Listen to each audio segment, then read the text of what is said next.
La Jornada Zacatecas TV, un espacio de libertad.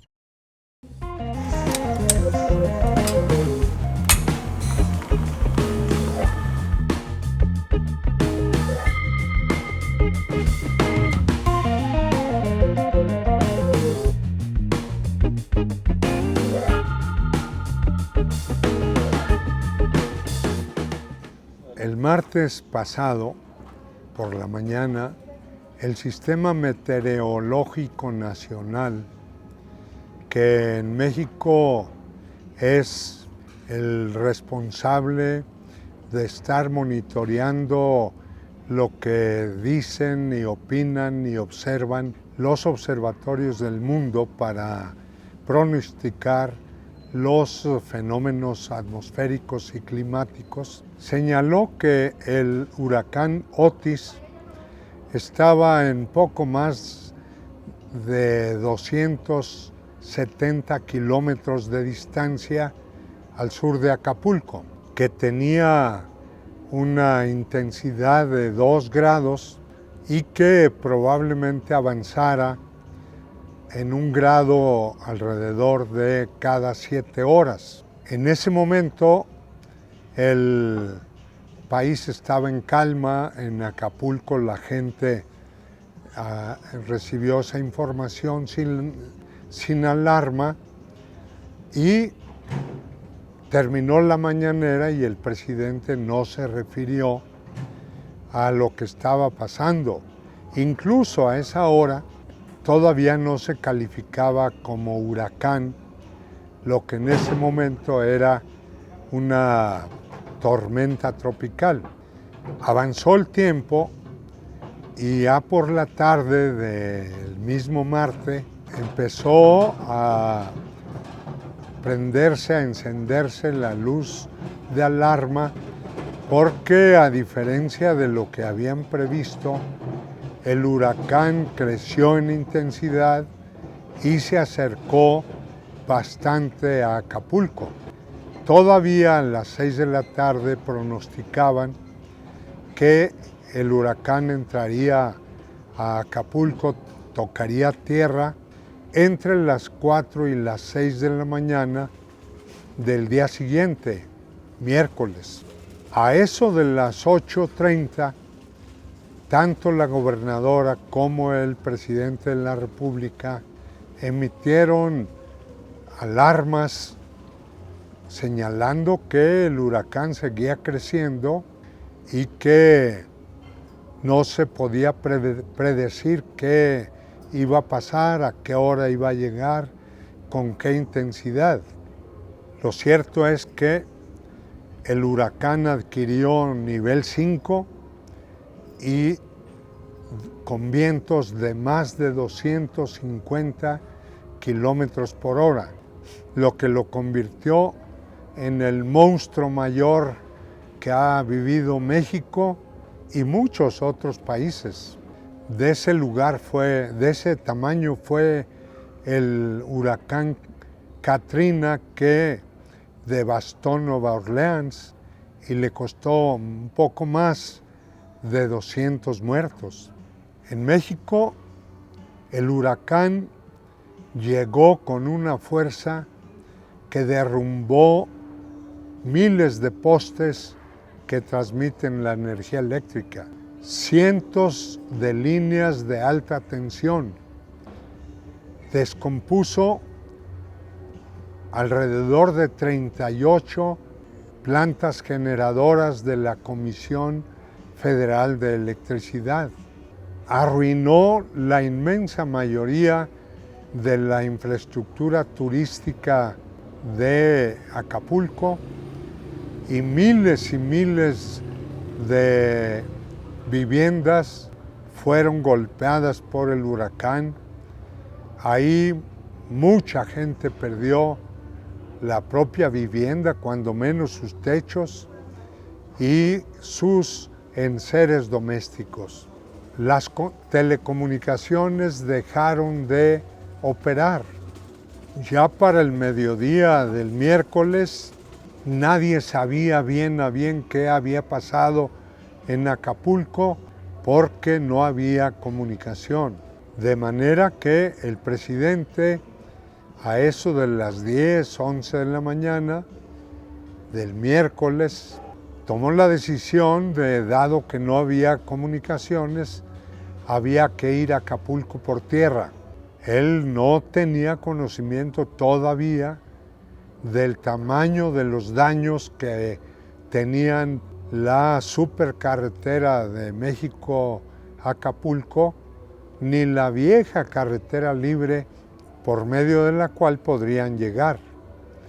El hecho es que ante los obstáculos fue metiéndose a caminos vecinales y después de un viaje de 7 horas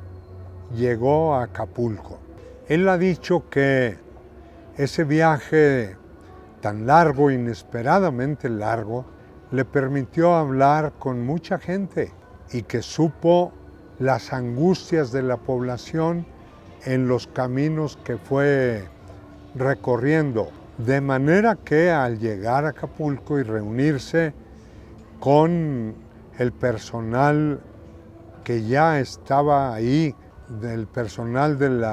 el secretario de la Defensa Nacional, el de la Secretaría de la Marina, allá estaba ya la secretaria de Seguridad, Rosa Isela,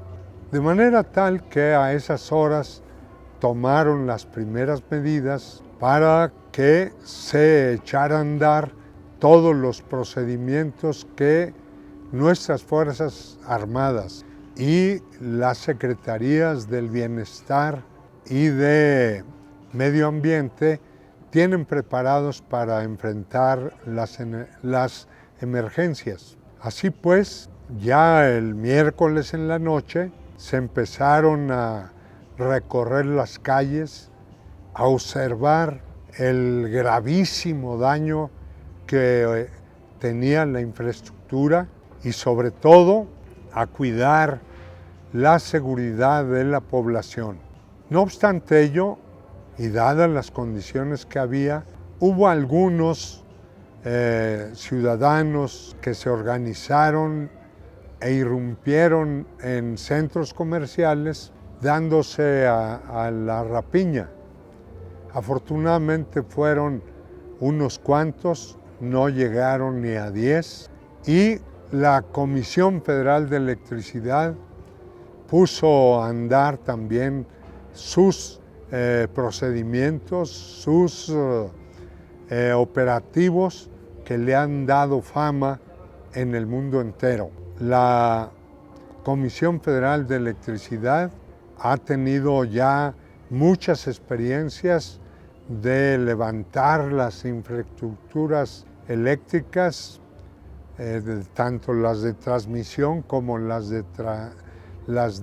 distribución, y ahora ya eso se está notando en Acapulco. Ya el día de ayer, domingo, se anunció que se había restablecido el alumbrado en toda la ciudad de Acapulco y que alrededor de 58% de los usuarios que habían dejado de recibir electricidad ya la habían restablecido. De manera que al mismo tiempo llegaron más de 10,000 soldados y marinos, alrededor de 2,000 servidores de la nación, para empezar a operar las decisiones tomadas en el plan de reconstrucción de Acapulco. Ya se han censado más de 20,000 viviendas dañadas, se ha señalado ya que a estas alturas la Comisión Federal de Electricidad ya puso de pie la mitad de los postes derrumbados y que no tardará mucho tiempo en que toda la infraestructura eléctrica esté funcionando. Al mismo tiempo, los servidores de la nación ya censaron alrededor de 25,000 viviendas cuyos pobladores ya tienen un acta de recibo donde consta el compromiso de la Presidencia de la República de resarcirles sus enseres domésticos y de reparar las casas. También ayer hubo la reunión primera del secretario de Hacienda y de Economía, la secretaria de Economía, para que con el esfuerzo de todos doten de recursos a todos los empresarios grandes y pequeños, de manera que pronto, muy pronto, esté de pie la planta turística de Acapulco. Es muy importante también señalar que a estas alturas la oposición ha arreciado una guerra de calumnias como no se había visto en México. El jefe de los amos de las mentiras, de las noticias falsas, el señor Carlos Loret, llegó a decir que desde un día antes en la noche ya el presidente de la República debía haber alertado de la cercanía del huracán. Otros llegaron a afirmar que las Fuerzas Armadas habían instalado retenes en todas las carreteras para robar, óigase bien, para robar todos los apoyos que el pueblo de México solidariamente estaba enviando a Acapulco. A calumniar de esa manera a los soldados que están apoyando con el cuerpo y el alma en Acapulco no tiene nombre. Y eso se debe básicamente a que los opositores saben que con la capacidad de trabajo del presidente, con los operativos de las Fuerzas Armadas y la experiencia de haber atendido los temblores o a los damnificados del temblor último en la Ciudad de México sobre todo y en otros estados, el gobierno mexicano ya sabe cómo atender rápidamente a la población damnificada y la oposición ya sabe que muy pronto esas personas van a ser el testimonio viviente de que este gobierno no los dejó solos. También es muy importante que ante tragedias como esta, los mexicanos valoremos mucho el que tenemos una empresa de talla mundial, de las más grandes del mundo, la Comisión Federal de Electricidad, que tiene instalaciones, personal, maquinaria distribuida en todo el país y que ante catástrofes como esta puede concentrarlas en los lugares que sufrieron el embate de la naturaleza y resolver más tiempo que en otros lados, en menos tiempo que en otros lados, resolver los graves problemas que genera la falta de electricidad. Ya están funcionando los dos aeropuertos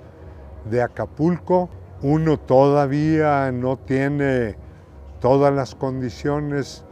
en el edificio principal, pero las pistas y las torres de control ya están funcionando. De manera que confiemos en que pronto Acapulco recuperará la normalidad y que junto con la solidaridad del pueblo mexicano y la palabra del presidente de la República, pronto estarán de pie. Acapulco estará de pie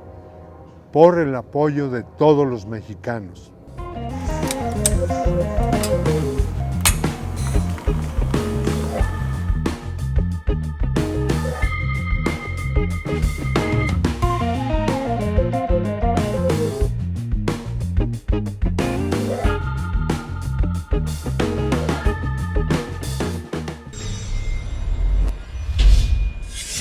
La Jornada Zacatecas TV, un espacio de libertad.